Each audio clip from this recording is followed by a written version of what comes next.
अस्सलामुअलैकुम। कैसे हैं आप सब प्यारे बच्चों। मैं उम्मीद करती हूँ कि आप लोग अपने घरों में खैर खैरियत से होंगे और अल्लाह ताला के हिफ्ज़ व ईमान में होंगे। आपको पता है आज हम क्या पढ़ने वाले हैं। आज मैं कौन सा उन्वान लेके आई हूँ आपके लिए।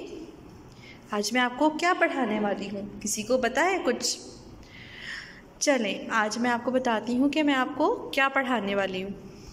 आज का हमारा उन्वान बहुत ही मज़े का है और इसके अंदर हम एक एक्टिविटी करेंगे जो कि आपको करने में बहुत मज़ा आएगा।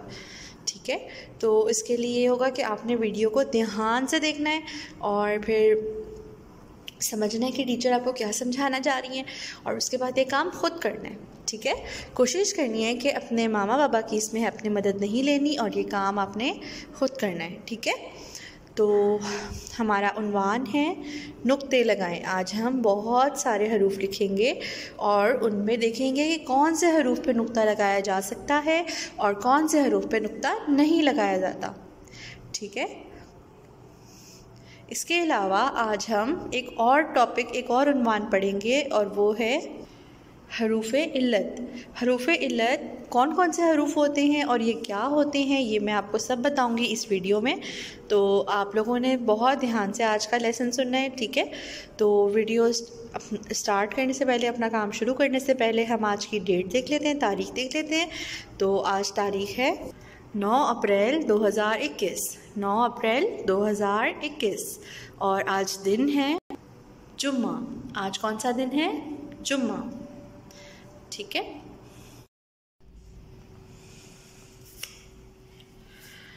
जी बच्चों, आप मुझे बताएं कि आपको पता है हरूफ़े इल्लत क्या होते हैं और कौन कौन से होते हैं। चलें कोई बात नहीं, मैं आपको बताती हूँ हरूफ़े इल्लत क्या होते हैं। हरूफ़े इल्लत होता है अलिफ, वाओ, छोटी ए, बड़ी ए। हरूफ़े इल्लत को मुसव्वते भी कहा जाता है। जैसे हमारे इंग्लिश में वाउल्स होते हैं, सेम उसी तरह उर्दू में हरूफ़े इल्लत होता है या मुसव्वते होती हैं। ठीक है, जिस तरह इंग्लिश में वाउल्स बहुत इम्पॉर्टेंट हैं, इसी तरह उर्दू में हरूफ़े इल्लत या मुसव्वते भी बहुत ज़्यादा ज़रूरी हैं। इनकी भी साउंड्स होती हैं। ठीक है, बहुत सी आवाज़ें होती हैं जो मुख्तलिफ लफ्ज़ों में इस्तेमाल होती हैं। सबसे पहले हम बात करते हैं अपने हर्फ अलिफ की। जी प्रेप्लास, अलिफ की आवाज़ बिल्कुल आ की तरह होती है। ठीक है, हम ऐसे लफ्ज़ बना सकते हैं अलिफ से, मतलब जिसके अंदर आ की साउंड आ रही हो, आ की आवाज़ आ रही हो, जैसे तारा, बाजा, अंगूर, अनार, अनार। और कौन सा लफ्ज़ बन सकता है इससे? मुझे बताइएगा ज़रूर कि अलिफ से और कौन कौन सा लफ्ज़ बन सकता है जिसमें आ की आवाज़ आ रही हो, जैसे आना, जाना। अब हम आते हैं अपने दूसरे हर्फ पे। हमारी दूसरा हरूफ़े इल्लत या मुसव्वत है वाव। ठीक है, वाव की मुख्तलिफ आवाज़ें होती हैं। वाव की आवाज़ ओ भी होती है, व भी होती है, ऊ भी होती है।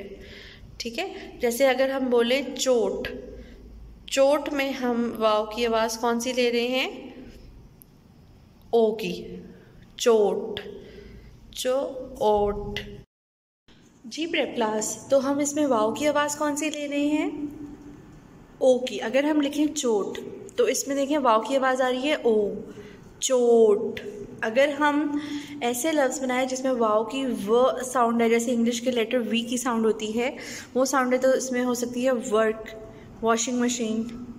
और अगर हम इसकी ऊ की भी साउंड होती है, जैसे इंग्लिश में होता है डबल ऊ के साउंड होती है।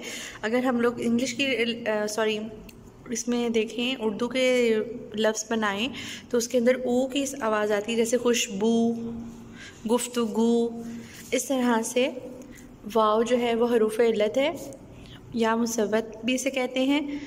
और इनको ये एक तरह से जैसे इंग्लिश में वाउल्स होते हैं, उर्दू में हरूफ़े इल्लत या मुसव्वतें होती हैं। ठीक है, मैंने आपको अलिफ की साउंड बताई है, मैंने आपको वाव की साउंड बताई है। अब मैं आपको बताने लगी हूँ छोटी ए की साउंड। ठीक है, छोटी ए की आवाज़ होती है ई की तरह की।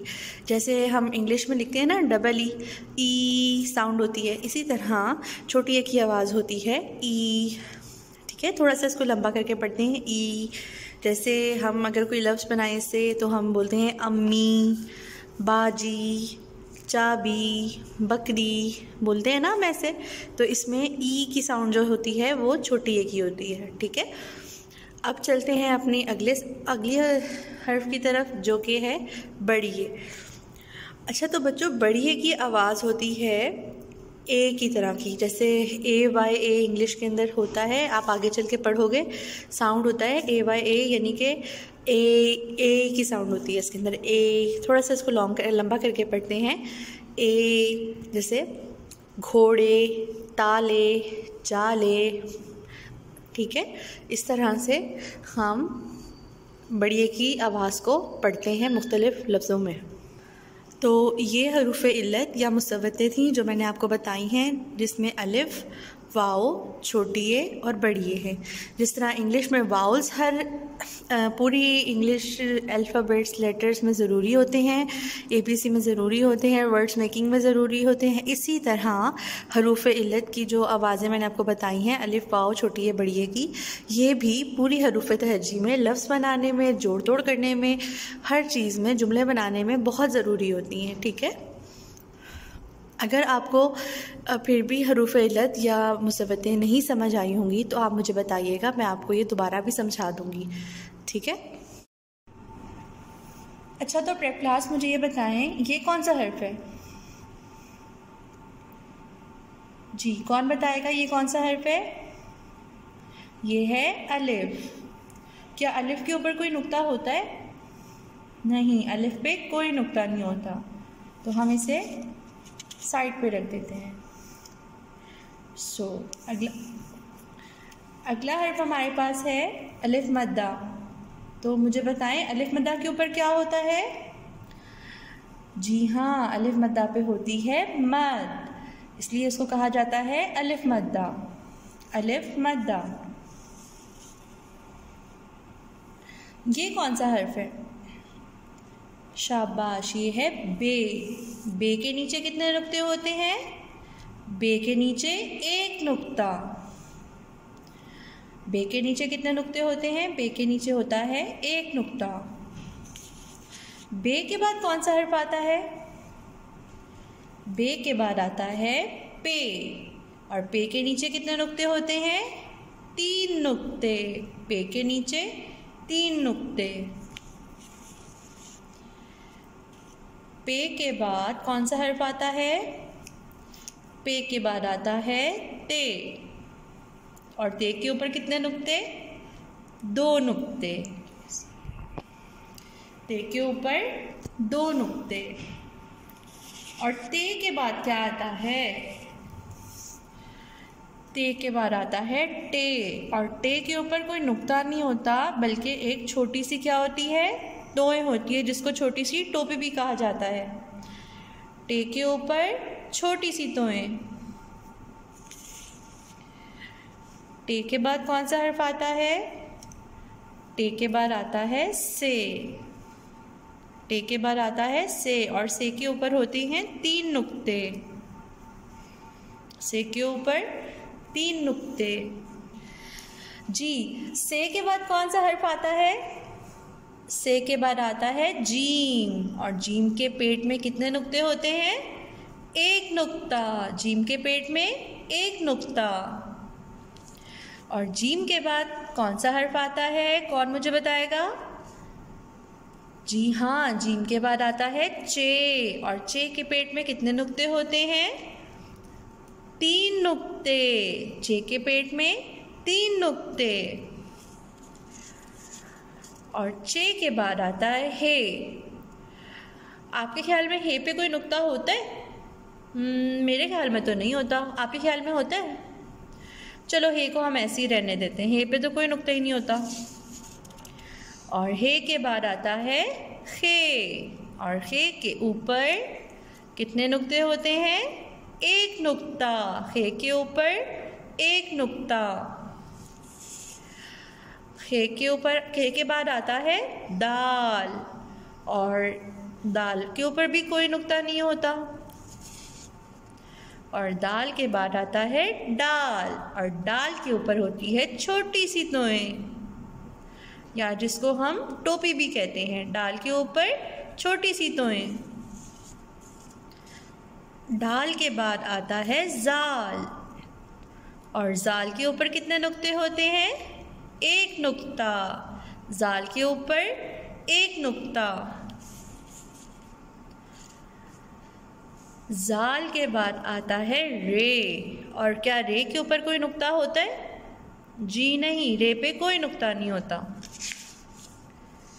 रे के बाद आता है अड़े, और अड़े के ऊपर क्या होता है? जी हाँ, अड़े के ऊपर भी छोटी सी तोएं होती है। अड़े के बाद आता है जे, और जे के ऊपर कितने नुक्ते होते हैं? एक नुक्ता। जे के ऊपर एक नुक्ता। जे के बाद आता है ये के ऊपर कितने नुक्ते होते हैं? तीन नुक्ते। ये के ऊपर कितने नुक्ते होते हैं? तीन नुक्ते। जी, ये कौन सा हर्फ है? ये है सीन, और सीन के ऊपर कोई नुक्ता होता है? नहीं, सीन पे कोई नुक्ता नहीं होता। और सीन के बाद आता है शीन। शीन के ऊपर कितने नुक्ते होते हैं? कौन बताएगा? शाबाश, शीन के ऊपर होते हैं तीन नुक्ते। शीन के बाद आता है स्वाद। स्वाद के ऊपर भी कोई नुक्ता नहीं होता। और स्वाद के साथ आता है ज़्वाद, जो बिल्कुल स्वाद की तरह होता है, और उसके ऊपर एक नुक्ता होता है। यही इन दोनों का फ़र्क होता है, ज़्वाद। ज़्वाद के बाद आता है तोय। क्या तोय पे कोई नुक्ता होता है? नहीं, तोय पे भी कोई नुक्ता नहीं होता। तोय के बाद आता है ज़ोए। ज़ोए पे कोई नुक्ता होता है? जी हाँ, ज़ोए पे एक नुक्ता होता है। ज़ोए के बाद आता है आइन। क्या आइन पे कोई नुक्ता होता है? नहीं, आइन पे कोई नुक्ता नहीं होता। और आइन के बाद आता है गाइन। गाइन पे कोई नुक्ता होता है? जी हाँ, गाइन पे एक नुक्ता होता है। तो गैन के बाद कौन सा हर्फ आता है? फे। और फे के ऊपर कितने नुक्ते होते हैं? जी हाँ, फे के ऊपर जी। गैन के बाद कौन सा हर्फ आता है? गैन के बाद आता है फे, और फे के ऊपर एक नुक्ता होता है। फे के ऊपर एक नुक्ता। जी हाँ, फे के बाद कौन सा हर्फ आता है? फे के बाद आता है काफ। फे के बाद आता है काफ, और काफ के ऊपर कितने नुक्ते होते हैं? दो नुक्ते। काफ के ऊपर कितने नुक्ते होते हैं? दो नुक्ते। काफ के बाद आता है काफ, और काफ के ऊपर नुक्ता तो कोई भी नहीं होता, बस इसके ऊपर एक डंडा होता है। काफ के ऊपर एक डंडा। काफ के बाद आता है गाफ, और गाफ के ऊपर होते हैं दो डंडे। काफ पे एक डंडा और गाफ पे दो डंडे। गाफ के बाद आता है लाम, और लाम पे कोई नुक्ता नहीं होता। लाम के बाद आता है मीम, और मीम पे भी कोई नुक्ता नहीं होता। मीम के बाद आता है नून। नून के पेट में एक नुक्ता होता है। नून के बाद कौन सा हर्फ आता है? जी हाँ, नून के बाद आता है वाव, और वाव के ऊपर कोई नुक्ता होता है? नहीं, वाव के ऊपर भी कोई नुक्ता नहीं होता। वाव के बाद आती है हे। हे के ऊपर भी कोई नुक्ता नहीं होता। और हे के बाद आती है हमज़ा। हमज़ा पे भी कोई नुक्ता नहीं होता। और फिर आती है छोटी ए, और छोटी ए पे भी कोई नुक्ता नहीं होता। और आखिर में आती है बड़ी ए, और बड़ी ए के नीचे भी कोई नुक्ता नहीं होता। इनके नुक्ते हम तब लिखते हैं जब हम इनकी छोटी इश्काल कर रहे होते हैं। जब इनकी छोटी शक्ल लिखते हैं या आधी शक्ल लिखते हैं तो इसके साथ हम छोटी ए और बड़ी ए के 2 नुक्ते लगाते हैं, वो उसके शक्ल के नीचे होते हैं।